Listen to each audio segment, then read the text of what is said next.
Hi guys, my name is Candace. If you're new, but if you're returning, welcome back to my channel. So maybe about a year ago, even maybe a year and some change, I posted this video detailing how to land your first or like your summertime job, really aiming at high school students. And I feel like that video is a little outdated, but I'm not really in that fast food retail job market anymore. I've upgraded on to internships.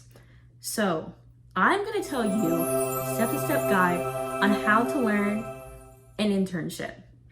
Let me tell you, the market is very, very competitive. So take notes, okay? Go get your notebook.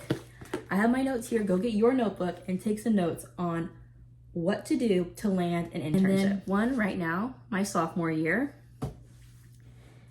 And by the way, this is from somebody who landed 2 internships in their career.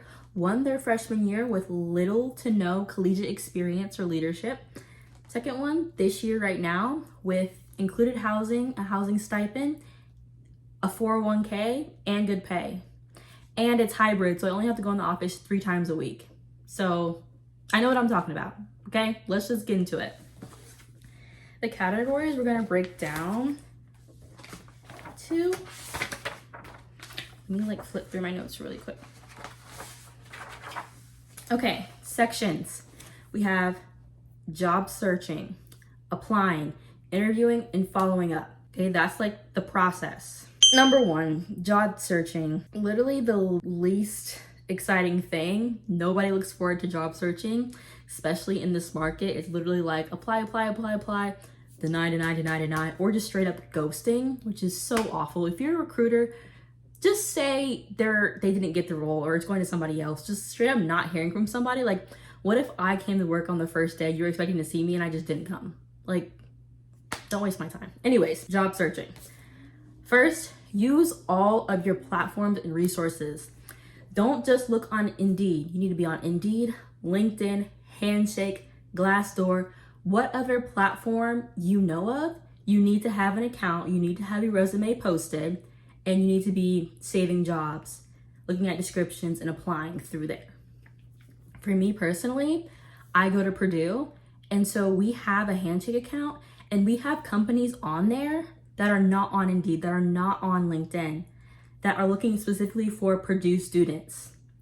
So why would I not apply to them? I've already beat out half the competition. Now I'm just competing with other Boilermakers. So make sure you're using a lot of platforms, okay? Number 2, ask your network. For my first internship, I actually landed it because my friend had been working at that foundation for years now, and they were looking for another intern. I applied, I got it. If I didn't know her or didn't say hey, I'm really struggling to find an internship, I probably wouldn't have got that role. Ask around, tell people, hey, tell your mom, tell your dad, do y'all know anybody at your job? Is anybody that you know looking for an intern? Or make your own networking cold call or cold email. Number 3, apply to various positions. I had a really bad habit when I was coming through for an internship of only applying for environmental stuff or only applying for stuff that was environmental policy, environmental science, not that much field work though, and not applying to just everything that could apply. Anything and everything that could apply to your major, save the job and apply for it. For me, I was excluding GIS, even though I've had work in GIS before. I was just I don't know, I don't know if that's what I want to do. I was just it's better to have something rather than nothing, even if it's not your first choice, especially as a freshman. So just apply to every position you see that's applicable. And lastly, apply even if you're not qualified. This is kind of controversial. I know some people are why would I apply? I'm not gonna get it because they're looking for somebody with XYZ and I don't have that, blah, blah, blah. But at the same time, especially in this job market, so many people are lying on their resume already. What is stopping you from doing the same? Don't straight up fabricate, but extend the truth just a little bit. But also, even if you're like, oh, I can only fill like 2 of these bullet points and they have 5 things that, so like there's 3 things that I don't really qualify for, just apply anyway. Just apply, because you don't know if that one application or that interview could be a door to something else. So just apply. It really is a numbers game in that first job searching step. Now, number 2, applying. Some of y'all think y'all's LinkedIn and resumes are tight, but they're really not. So my first thing is make sure your resume and your LinkedIn are up to date. Literally after every experience, you need to be updating your resume and your LinkedIn. It shouldn't have stuff from high school and not your college stuff. Like, you can keep old stuff, but make sure you add on to it. So yeah, and then like your LinkedIn picture needs to be a professional headshot.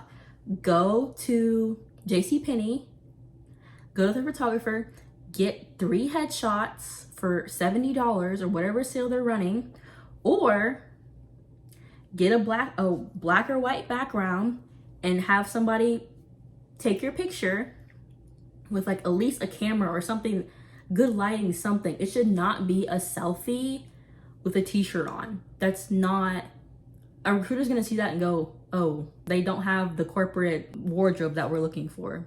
Like, you're gonna get passed over every single time. Get a good picture, get a solid resume.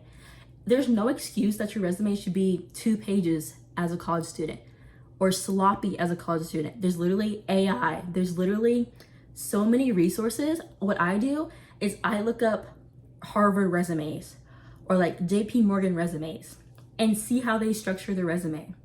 What are they doing? Also, Purdue has a hand booklet that tells you the rules of a resume and like how to get past AI scanners. You shouldn't have pictures in your resumes. You shouldn't have too many columns. Stuff should be dated with locations too. Make sure your resume is really, really solid. You have access to the internet because you're watching this video.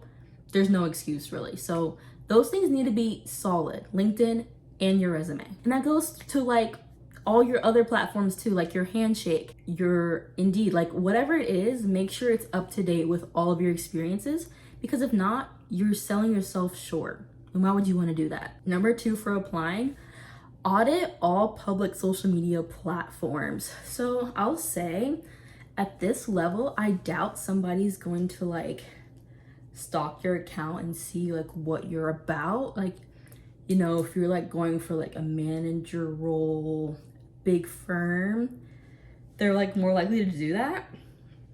But it's always better to be safe than sorry. Go through your social medias and just see like, would I be embarrassed if my boss saw this or my colleagues saw this? Does this represent my values? Does this represent who I am as a person? If not, don't have it up there. Also, if you're like starting the job process, literally just private your account.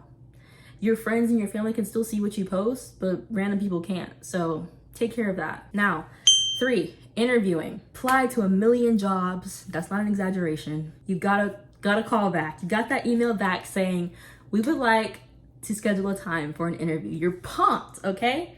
You're pumped, but you cannot sell right here. You have to follow these tips to nail your interview. Number 1, dress for success. Okay, first impressions matter. Like, people like to downplay how much looks matter. They matter way more than you think. It's how you display yourself. It's your confidence levels. It's honestly, if you're punctual, like, people are judging your appearance. So for women, I suggest slacks or like a formal skirt. I suggest a button up and a jacket. I suggest you do your hair in any presentable manner for you. I suggest light makeup. I suggest minimal jewelry. I suggest you, if your nails aren't done, you either get them done or take the polish off. Don't have half chipped nails. Don't have dirt under your nails. Girls and guys, like, don't do that. If you're wearing socks and like loafers, they need to be black. They should not be white. And your shoes should match your belt if you're wearing a belt. That also goes for guys. For guys, I would say kind of the same uniform: slacks, button up, tie, blazer, jacket. Really dress to impress. Number 2, arrive early. Don't let this be the reason. Like, it's so rude that they give you the opportunity to like consider you for the job and you have them waiting on you. You're not there. You need to be there 15 minutes prior. Number 3, consider bringing a notepad. So I honestly, my mom told me this, like it's very formal to bring a notepad to an interview. One, because they're interviewing you, yes, but you're also interviewing them. You're supposed to ask them questions at the end. So have a notepad with your questions written down. You do not want to be grabbing your phone and going through it to like ask them questions. Also, you don't want to be trying to type stuff on your phone when they have stuff for you to write down. So have a notepad with you. I didn't always used to do this one, but I just implemented it. Oh, also, you can literally go to the store. I'm pretty sure like Staples will have black folders, like leather notebooks too, that you can just put a copy of your resume, notepad, pen, sticky note, whatever you need. And this can be your certified interview folder. 4, make eye contact. I'm gonna add on to that, make eye contact and try not to fidget. I know when you get nervous, sometimes you're just like, oh, like looking off to the side and like playing with stuff, but like it comes off as you're not confident, you're not prepared, and you do not want to give that vibe. So just try to be confident, sit up straight, make eye contact, and engage with the interviewer. Prep. Oh my gosh, this is like used to be the hardest thing for me. Prep for your interviews, and what that looks like for me is making a list of all my experiences and pulling out the applicable skills. Especially for me, this interview season or like cycle for this internship, I did a lot of higher views. So you literally, they give you a question, you get to look at it for 10 seconds, you get to prepare for 30 seconds, and then you have to give an answer. You don't have time to be, wait, what experience matches with this skill? Like, what should I say? What should I say? Literally have the list right next to you and you say, oh, teamwork? Teamwork, boom. I know an experience that goes with teamwork. And you start reciting it. You don't have to say, you don't have to type out your answer bit by bit, because that's just gonna come off as rehearsed. And honestly, my mom works higher level up in management in the baking sector. She says anyone who sounds too rehearsed or like robotic, she just immediately just like, she doesn't end up going with them, because she's like, I don't know what I'm getting. I'm getting a rehearsed version of you. I'm not getting the real you. So it's a gamble. So I'm just gonna go with someone else. So don't type out your whole answer and then recite it, but have that list of skills and how they apply to the question. That's very, very important. And then also prep your questions for them. When can I expect to hear back? When can I expect a decision? Like, what's the onboarding process like? Maybe don't ask that one, because it's kind of like assuming that you get the role. That might come off as, that might ruffle some feathers if you were like talking to the wrong person. But a question that I used to get this job, and they said in the interview, they were like, oh wow, that's a really good question, was what problems is your team currently facing that I can step in and solve?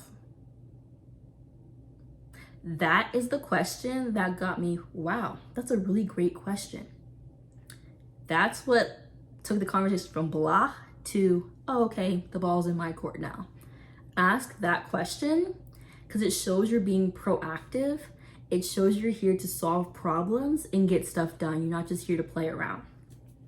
So if I have any more questions that I have saved, which I think I do, I'll leave them either in the description or in the comment section. So check there for what questions you should be asking at the end of the interview. Do not just say, oh, I have no questions, because one, it shows like you're not interested. Actually, recruiters came to Purdue and told us that anyone who says, oh, I don't have any questions, they don't go with them, because it's like, oh, you're not serious about this job. Like, you don't see a future at this job. So have a question, have a follow-up question, whatever. Also, my first internship, we had interviews at the end too, because the internship came with a scholarship. I'm just gonna give you some context. The internship was very, very, very low pay. It was $10 an hour in Texas and like the city. It's not good. You're probably hearing that and being like, girl, that's like a few dollars above minimum wage. Like, you could have made more at McDonald's, but it came with a scholarship. So I ended up getting $7,500 in scholarship for the next 2 semesters. So that's a lot of money. So it was worth it for me. And I know people who did that internship just for the scholarship, because it covered like so much. Like, people have won like $20,000 from that scholarship, $15,000 from that scholarship. That's another thing. When you get an offer, consider all that it comes with. Like, this internship that I'm in right now doesn't come with a scholarship, but they have a 401k. So I can have money growing tax-free. Like, just think about everything that it comes with. And yeah, don't discount any of your experiences because, oh, this is low paying, like I could just work somewhere else. Because basically I'm trying to say, don't put money over experiences right now. Like, get those experiences, get those skills, and that'll translate to more money in the future. It's way better that way. Okay, last section, follow up. A lot of people don't do this. A lot of people don't even do this with their teachers, their college professors. Send an email thanking the interviewer or the recruiter, both, or if they're the same person, just one, thanking them for their time, thanking them for their opportunity. You know, I really enjoyed learning more about your company. I'm excited to potentially work there one day. Thank you for your time and this opportunity to interview with the company, whatever company it is. You can even put the name in there. Make sure you're following up. It looks like really sloppy if you don't, honestly. That's like basic. You should be following up after interviews. So send that follow-up email. Maybe even, it's been a week, hey, maybe give them a call. Give the company a call and say, hey, I applied, I haven't heard anything, or you can email them back. But honestly, you shouldn't have to do that, because if you ask them what the timeline is, you should already know. So make sure you ask that question. But definitely send a follow-up letter. Don't just let it go out in the air, because hey, it could be, oh, it's neck and neck. This person sent a follow-up to show initiative, this person didn't. This person's getting the job. So be that person, you know? Okay guys, that is all I have for you for my internship video.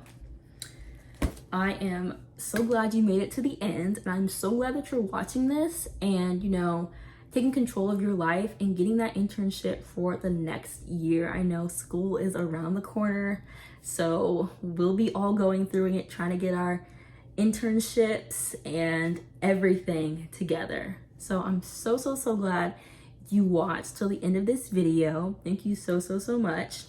I will leave those questions in the description or the comments if you want to see what questions I ask at the end of my interviews, and feel free to steal them. But yeah, take these tips with you to your next interview cycle or internship cycle, and I will see you in the next one. Bye.